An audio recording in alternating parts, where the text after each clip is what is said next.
कौन से पुत्र या पुत्री की मृत्यु पिता से पहले हो जाती है।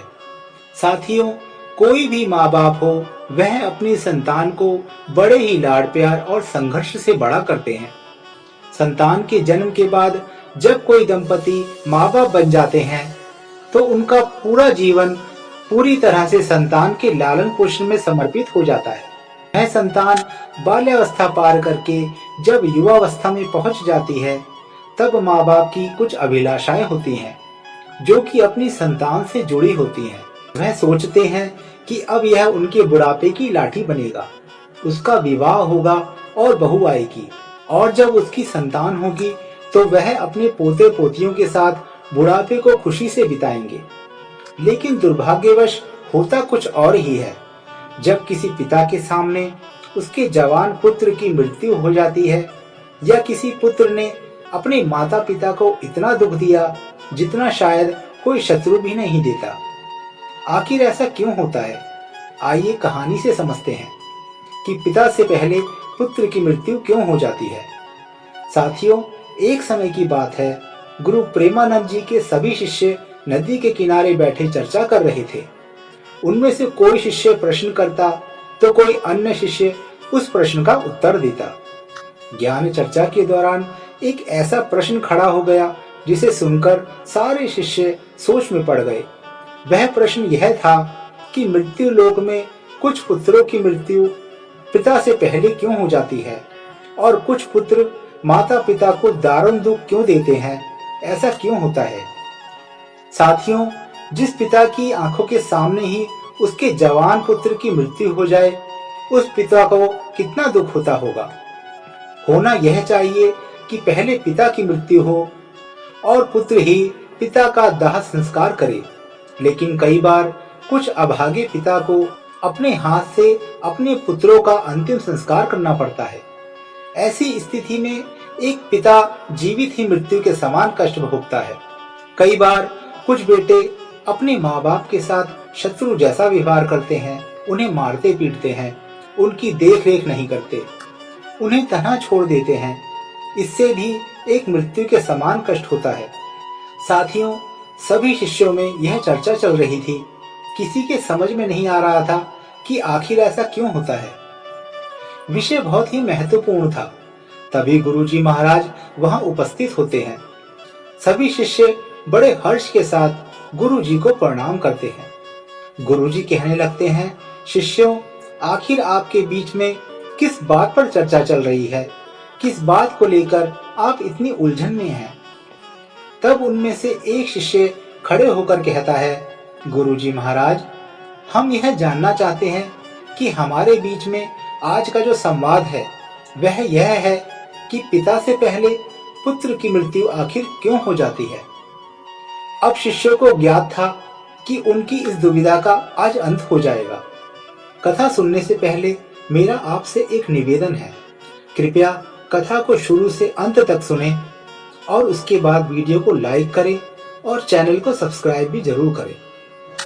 गुरुजी महाराज कहने लगे, हे बालकों, सनातन धर्म के अनुसार आपका यह जीवन पिछले जन्म पर आधारित होता है। यह भी जरूरी नहीं है कि पूरा जीवन ही पिछले जन्म पर आधारित हो, लेकिन पिछले जन्म का हमारा कुछ हिसाब किताब अगर बाकी रह जाता है तो वह हमें इस जन्म में पूरा करना पड़ता है। मित्रों, पहले हमें यह समझना होगा कि हमारा कर्म ही हमारी गति तय करता है।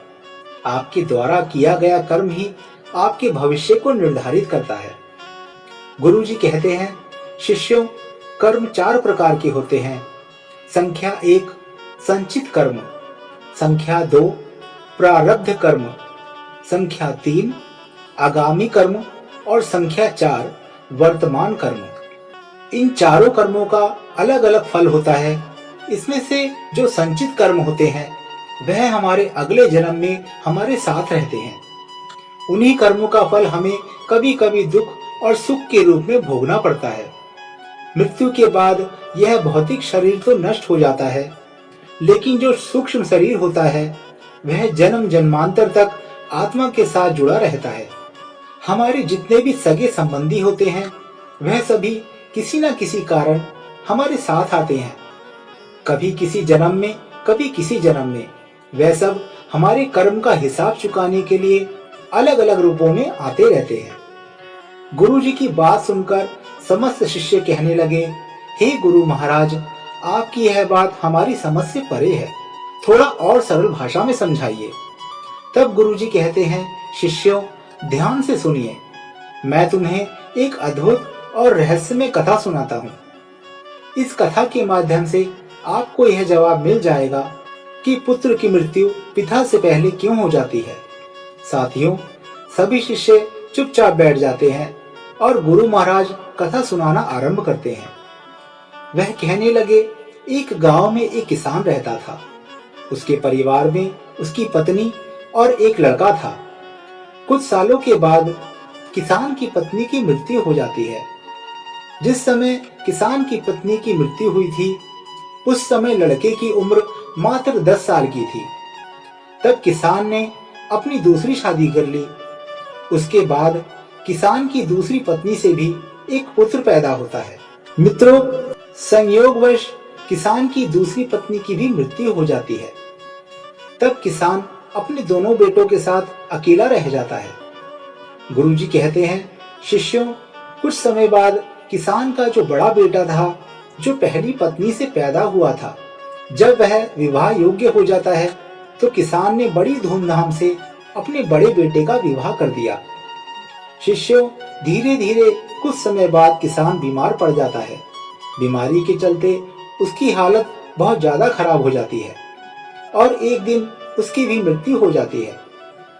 गुरुजी कहते हैं, शिष्यों ध्यान रखना, किसान का जो छोटा बेटा था, जो उसकी दूसरी पत्नी से पैदा हुआ था, वह अपने सौतेले भाई के साथ रहने लगता है। बड़ा भाई अपने छोटे भाई को बड़े प्रेम से रखता था। धीरे धीरे समय गुजरता चला गया। एक दिन किसान का छोटा लड़का बीमार हो जाता है। जब उसकी हालत ज्यादा खराब रहने लगी तो बड़े भाई ने कुछ आसपास के वैद्य से उसका इलाज करवाया, परंतु उसे कोई राहत नहीं मिली। गुरुजी कहते हैं, शिष्यों ध्यान से सुनना, ये बड़ी ही अद्भुत कहानी है। किन कर्मों से पिता से पहले पुत्र की मृत्यु हो जाती है। शिष्यों, जब बड़े भाई ने अपने छोटे भाई का कई वैद्य और हकीमों से उपचार कराया, परंतु उसकी हालत में कोई सुधार नहीं हुआ, तो छोटे भाई की तबीयत दिन पर दिन बिगड़ती ही जा रही थी। काफी धन भी छोटे भाई के इलाज में खर्च हो चुका था। इलाज कराते कराते बड़ा भाई अब थक चुका था। एक दिन बड़े भाई ने अपनी पत्नी से सलाह ली। उसने कहा, यदि मेरा छोटा भाई जो सौतेली माँ से उत्पन्न है मर जाए तो हमें इसके इलाज के लिए पैसा खर्च नहीं करना पड़ेगा और जायदाद में भी आधा हिस्सा हमें नहीं देना पड़ेगा। इसके हिस्से की सारी जमीन जायदाद फिर हमारी हो जाएगी। अपने भाई की जान से भी ज्यादा बड़े भाई को अपनी और भाई की धन दौलत प्यारी लग रही थी। तभी तो कहते हैं, ना बाप बड़ा न भैया, सबसे बड़ा रुपया। पति का सुझाव उसकी पत्नी को भी बहुत अच्छा लगा। तब उसकी पत्नी कहती है, ए जी, ऐसे हम इसे नहीं मार सकते।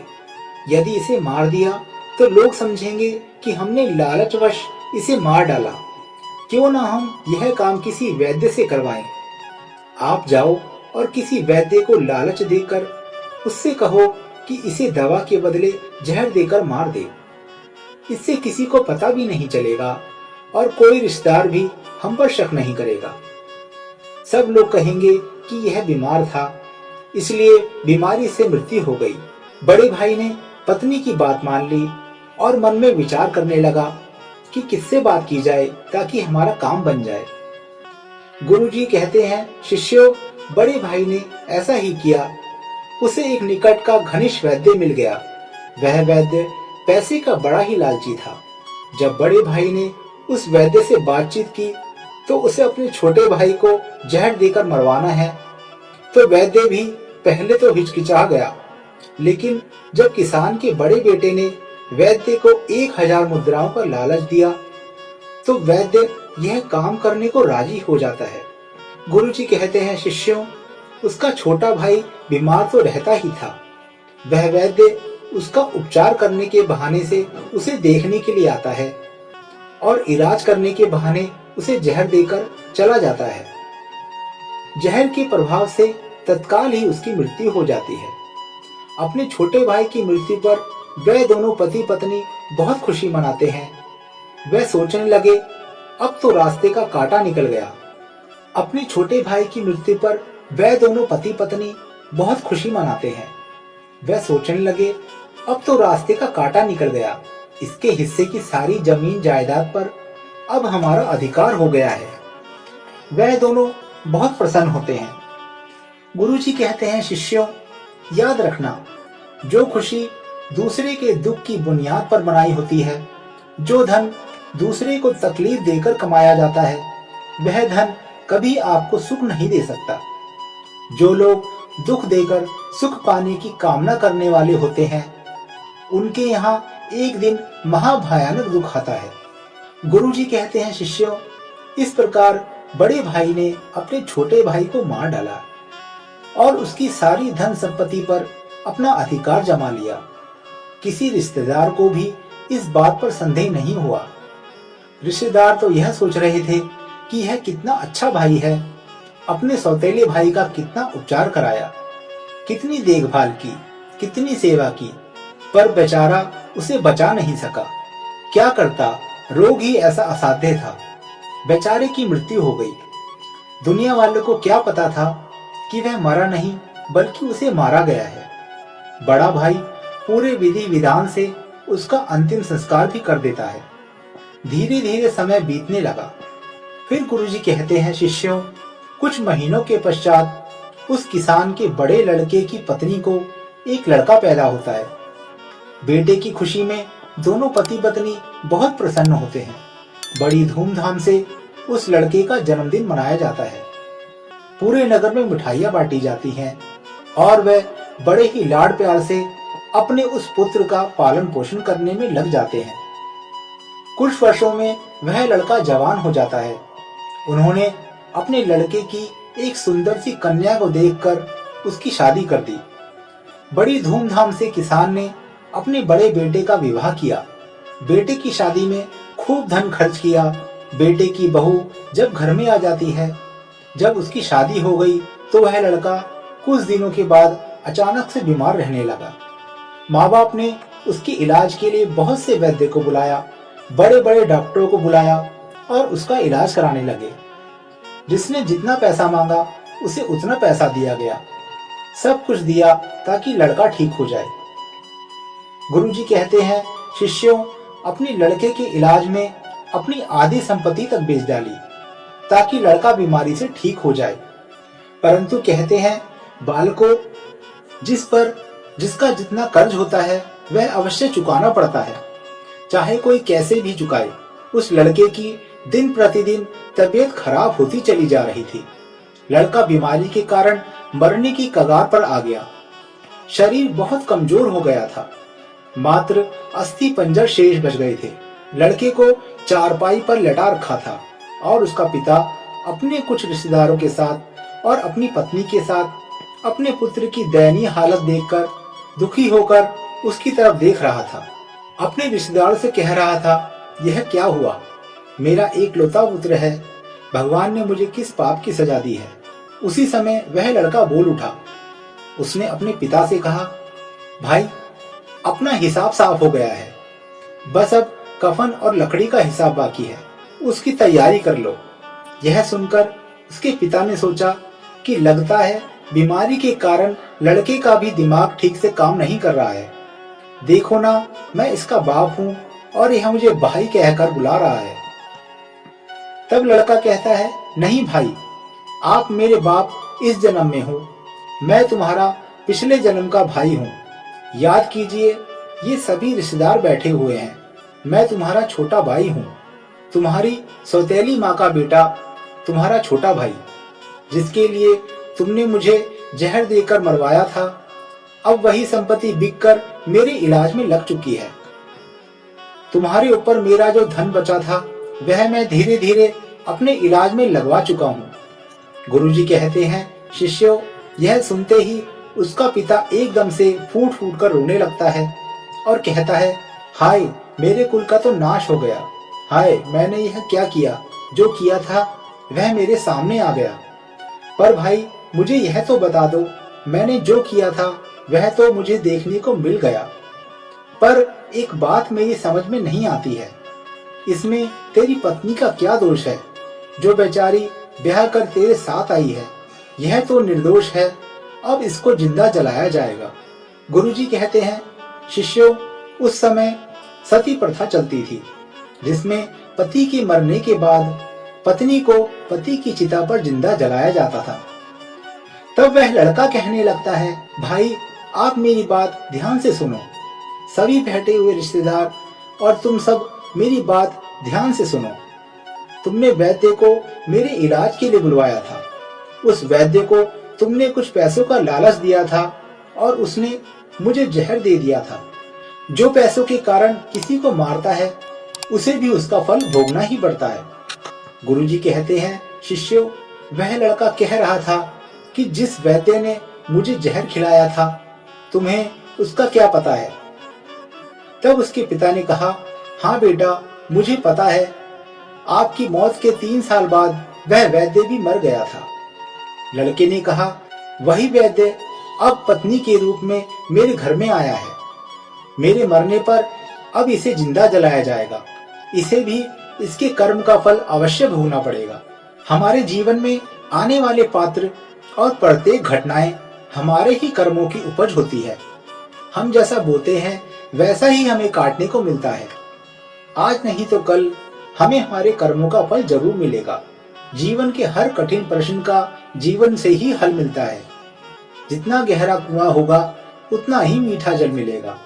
गुरुजी कहते हैं, शिष्यों, ऐसा कहकर वह किसान पुत्र मृत्यु को प्राप्त हो जाता है। उस किसान पर दूसरा कोई पुत्र नहीं था। उसकी सारी संपत्ति का नाश हो जाता है। उसकी मृत्यु के बाद जो पुत्र की पत्नी थी, उसे भी उसके साथ जिंदा जला दिया जाता है। उस वैद्य को उसके कर्म का फल मिल जाता है। जिसने लालचवश उस किसान पुत्र को जहर दिया था, वह वैद्य मरकर उसकी पत्नी बना था। उसे भी मृत्यु के महाभयंकर कष्ट से होकर गुजरना पड़ा। गुरुजी कहते हैं, शिष्यों, दुनिया में 4 प्रकार के पुत्र होते हैं और जो काम उसने किए हैं उन कामों का भुगतान भी किया जाता है।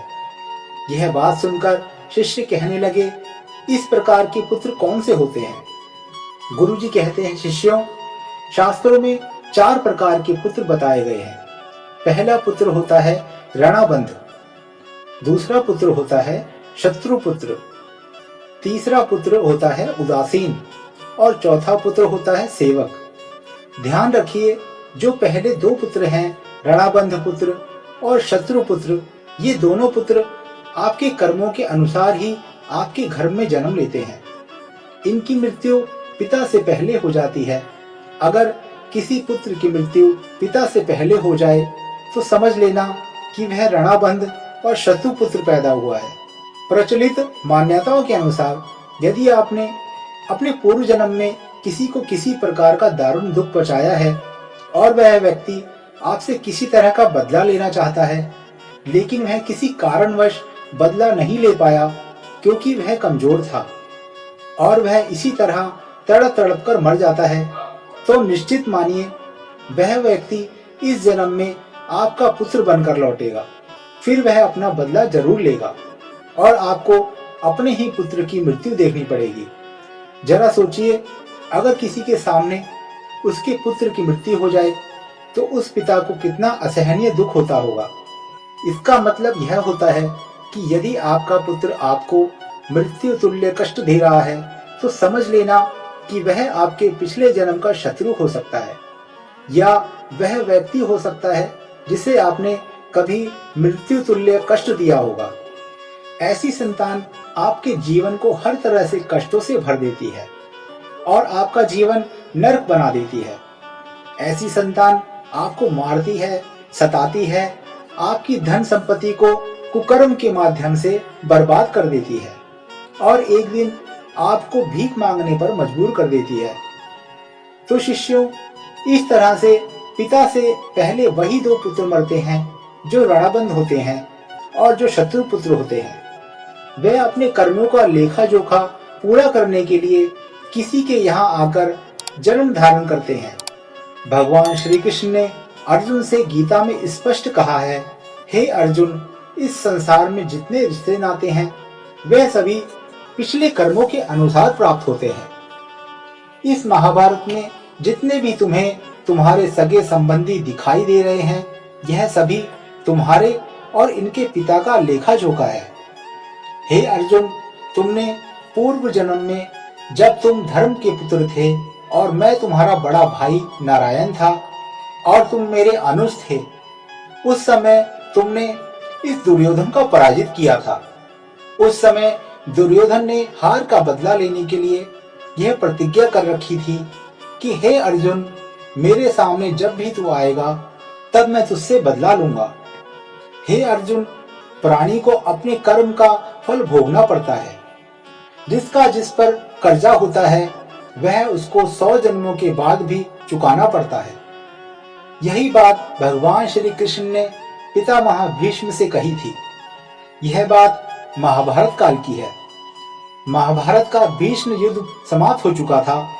विजेता सहित श्री कृष्ण शरशैया पर पड़े पितामह भीष्म का आशीर्वाद लेकर लौटने लगे। तब पितामह भीष्म ने श्री कृष्ण को अपने पास बुलाया। कृष्ण पास आए तो भीष्म ने उनसे पूछा, हे मधुसूदन, मैं अपने किस कर्म की वजह से नुकीले तीरों से बनी इस शैया पर असहनीय कष्ट भुगत रहा हूँ। श्री कृष्ण ने मुस्कुराते हुए कहा, क्या आपको अपने पिछले जन्मों के कर्म याद हैं? पितामह बोले, पिछले 100 जन्म मुझे याद हैं और इसमें मैंने किसी का बुरा नहीं किया। श्री कृष्ण ने उनसे सहमति जताते हुए कहा, यह सही है कि 100 जन्मों में आपने ऐसा कुछ नहीं किया। यह 101वें जन्म की बात है। उस जन्म में भी आप एक युवराज थे। एक बार जंगल से गुजर रहे थे। एक पेड़ के नीचे कुछ देर आराम करने के बाद जब आप चलने लगे तो ऊपर से एक करकटा अर्थात कई पैरों पर चलने वाला कीड़ा आपके घोड़े की गर्दन पर गिरा। आपने अपने तीर से उसे उठाकर पीछे की ओर फेंक दिया। वह करकटा पीछे बेर की कटीली टहनी पर पीठ के बल गिरा। बेर के कांटे उसकी पीठ में धंस गए। बेचारा करकटा कांटों से निकलने की जितनी ही कोशिश करता, कांटे उसे उतना ही कष्ट देते। करकटा उसी अवस्था में कई दिन तक जीवित रहा। उसकी तकलीफ आपके नाम दर्ज हो चुकी थी, लेकिन आपके पुण्य कर्म इतने प्रबल थे कि वह पाप फलित नहीं हो पा रहा था। पितामह बोले, फिर आज क्यों? इस सवाल पर श्री कृष्ण ने उन्हें बताया, दुर्योधन की सभा में जब द्रौपदी का चीर हरण हो रहा था तब आप उसे बचाने में समर्थ थे, लेकिन इसके बावजूद आपने दुर्योधन को रोकने की कोशिश भी नहीं की। इससे आपका सारा पुण्य क्षीण हो गया और 101 जन्म पहले के इस पाप को फलित होने का मौका मिल गया। जब हम जन्म लेते हैं या फिर हम गर्भ में रहते हैं तब हम उस ईश्वर से यही प्रार्थना करते हैं कि इस पुनर्जन्म के बंधन से इस बार हमें मुक्त करें। इस बार जन्म लेने के उपरांत हम अच्छे कर्म करेंगे, लेकिन जन्म लेने के उपरांत हम उन बातों को भूल जाते हैं, मोह माया के वश में हो जाते हैं। कर्म के फल कभी न कभी मिलते ही हैं। इसलिए पृथ्वी पर निवास करने वाले प्रत्येक प्राणी व जीव जंतु को कर्म के फल भोगने ही पड़ते हैं। कर्मों के ही अनुसार जन्म होता है। कभी किसी प्राणी को नहीं सताना चाहिए, भले ही वह छोटा सा कीड़ा ही क्यों ना हो। गुरुजी कहते हैं, शिष्यों, इस संसार में 4 तरीके के पुत्र बताए गए हैं। जो 2 तरह के पुत्र होते हैं, रणबंधु और शत्रुपुत्र। यदि हम किसी के कर्जदार हैं, किसी का कर्जा हमने खाया है या किसी के पैसे लिए हैं और वह पैसे वापस नहीं दिए तो वह पैसे हमें चुकाने पड़ते हैं। यदि इसी जन्म में चुका दिए तब तो बहुत अच्छा, और यदि वह अगले जन्म में चला गया तो आपको भी यही दारुण दुख झेलने को मिलेगा। वह पुत्र के रूप में जन्म लेगा, भाई के रूप में जन्म लेगा, या आपके प्रिय किसी सगे संबंधी के रूप में जन्म लेगा, या फिर आप गधा, बैल या कुत्ता बनेंगे।